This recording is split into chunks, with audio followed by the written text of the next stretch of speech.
Assalamualaikum warahmatullahi wabarakatuh. Salam sejahtera kepada Bapak dan Ibu Dewan Juri. Kami dari Politeknik Perkapalan Negeri Surabaya. Kami dari SIP Tim dengan anggota yaitu saya sendiri, M. Zainal Iwan. Kemudian ada Eka Alfiatun Nabila dan Bagas Ardiansyah Putra. Menurut data dari bbs.go.id, jumlah wilayah pesisir Indonesia sebanyak 12.827. Kami mengambil salah satu sampel yaitu Pantai Kenjeran yang masih memiliki beberapa permasalahan, yaitu yang pertama masih minimnya akan teknologi, kemudian masih menggunakan pola-pola sederhana, kemudian belum dilakukannya studi kelayakan bisnis dalam membuka bisnis, kemudian masih minimnya fasilitas. Oleh karena itu, kami dari SIP Tim memiliki ide berupa Hiroshi, yaitu aplikasi jasa berbasis maritim sebagai upaya digitalisasi bagi masyarakat pesisir pantai Kenjeran untuk mewujudkan SDGs poin 1 dan 8. Berikut merupakan fitur dari aplikasi Hiroshi. Yang pertama yaitu ada Si Konsul, kedua ada Si Market, kemudian ada Si Today, ada Si Partner, dan juga Si Tour. Ini merupakan BMC dari Hiroshi, di mana ada customer segment, yaitu komunitas nelayan, usaha mikro, kecil, dan menengah, masyarakat pecinta seafood, wisatawan di daerah pantai, donatur dari pihak pemerintah, masyarakat umum, dan masyarakat kalangan menengah.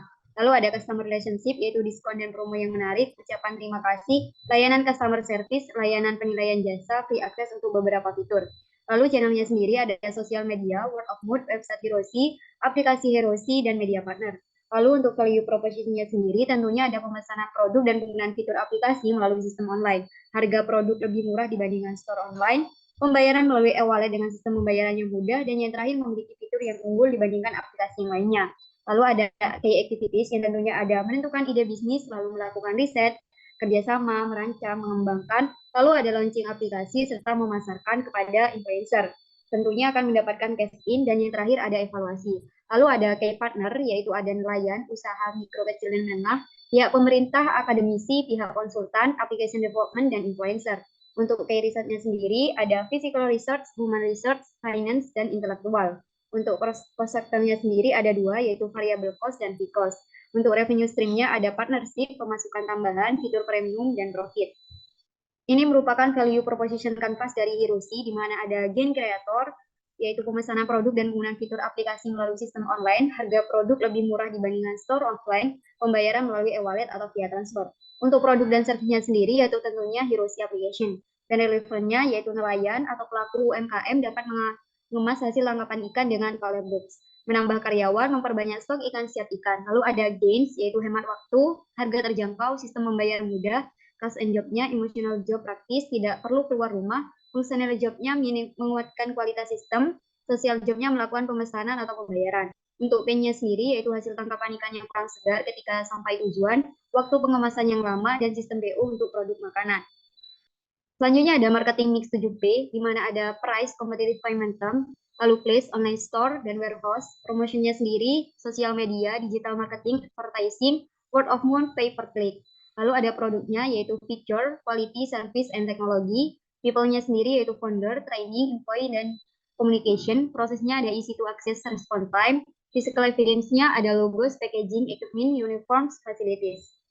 Ini merupakan analisis pastel dari Hiroshi, di mana ada politik, yaitu perubahan kebijakan pemerintah, dan juga peraturan-peraturan baru. Ekonominya sendiri ada kenaikan upah tenaga kerja, persaingan antar kompetitor, biaya maintenance yang semakin tinggi. Yang ketiga ada sosial, yaitu terkait kenaikan upah tenaga kerja, persaingan antar kompetitor, dan masyarakat yang masih awam terkait teknologi. Untuk teknologinya sendiri, yaitu perkembangan teknologi yang masih kurang, lingkungan, perkembangan teknologi yang masih kurang, program-program pemerintah yang tidak mendukung, dan yang terakhir yaitu hukum, yaitu terkait munculnya hukum-hukum baru yang mengatur tentang kemaritiman.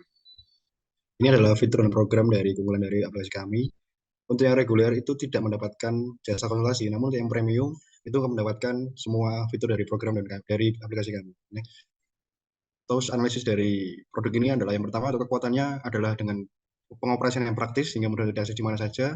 Kelemahannya adalah terbatas dengan modal, dan untuk peluangnya adalah turn e-commerce yang menjadi wadah belanja yang meningkatkan pendapatan bagi produsen, dan threats-nya yang menjadi tantangan adalah perubahan perilaku konsumen yang cukup dinamis.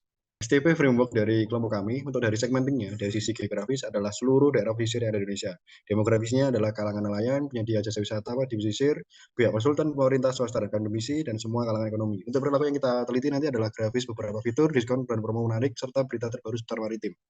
Untuk targetingnya kami menggunakan konsep B2C dan B2B, dan positioningnya adalah memberikan manfaat kepada masyarakat untuk membantu perkembangan teknologi di daerah pesisir. Next.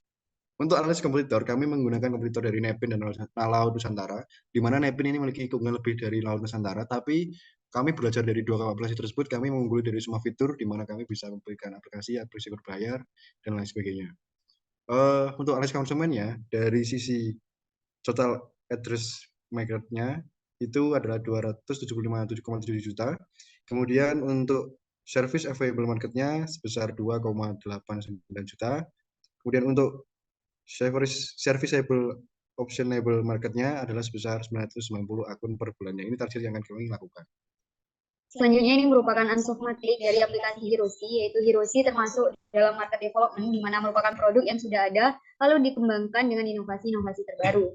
Nah, sebagai sarana perencanaan keuangan, maka pendapatan yang diperoleh dari Hiroshi pada tahun pertama sebesar 1.520 juta dan pada tahun kedua sebesar 3.350.